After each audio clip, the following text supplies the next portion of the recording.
Mars conjunct Venus, the potential for exploitation and misdirected energy.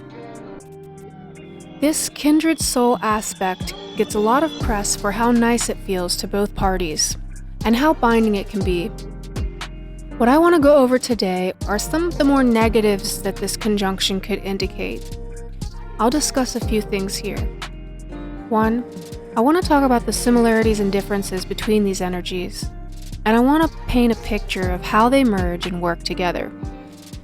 I want to discuss afterward what some manifestations can be, the ones we don't usually talk about, and finally, that less desirable outcome. What are these energies like? Let's get a feel for Mars. Mars is the energy of Aries, the first house, which can represent your body. It represents willpower, soldiers, decisiveness, aggression, and masculine sexual energy. It represents our drive. It also represents your self-esteem. On the other hand, Venus represents two different energies. Those are the 7th house of equal exchange, Libra, and the 2nd house of sensory enjoyment, or Taurus.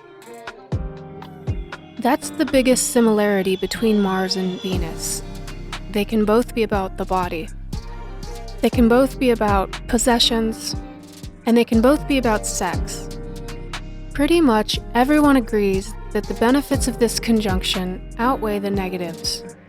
I mean, who doesn't enjoy that surge of spicy energy you get when your desire for relations and cooperation contacts another's desire for decisive action?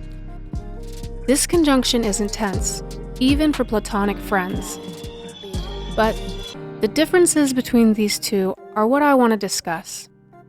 This conjunction represents the 1st and 7th house divide. It's the me versus us in your chart. Does your chart have oppositions or a mixing of Aries, Taurus, and Libra energies? Check your 1st, 2nd, and 7th houses. So, what transpires between these two in the beginning?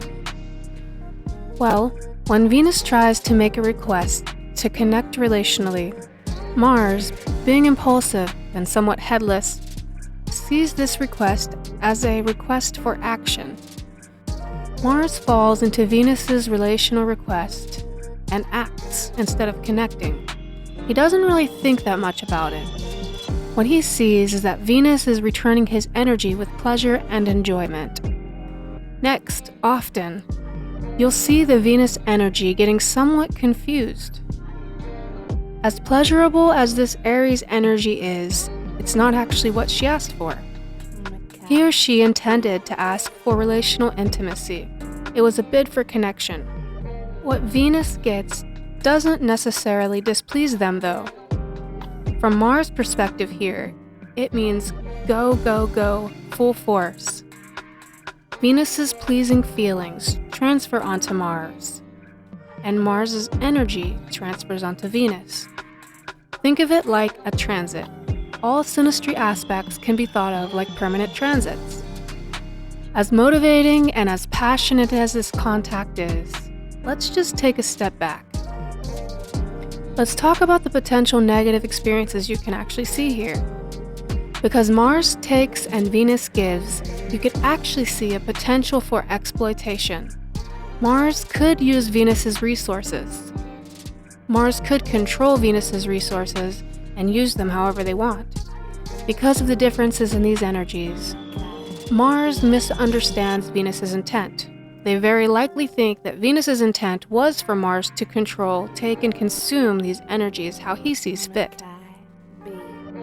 Venus has only one choice of action if he or she isn't into this dynamic. They can simply withdraw this request for connection. If they don't, they'll continue to receive this 1st house Aries energy as a response. But what Venus does with this energy is up to Venus. Let's discuss that outcome. You actually can see more misses than hits with these potential relationships. Why? Because as desirable as this divine masculine and feminine team can be, you actually see Venus hesitating and choosing to withdraw her bids for connection. Mars often becomes frustrated, and the energy either dissipates or gets redirected to some other venture. It can sometimes be for the better, but nevertheless, let's take a moment of silence for all the people that know they've run from this energy before and still regret it to this day. Please subscribe for more musings on synastry karmic lessons.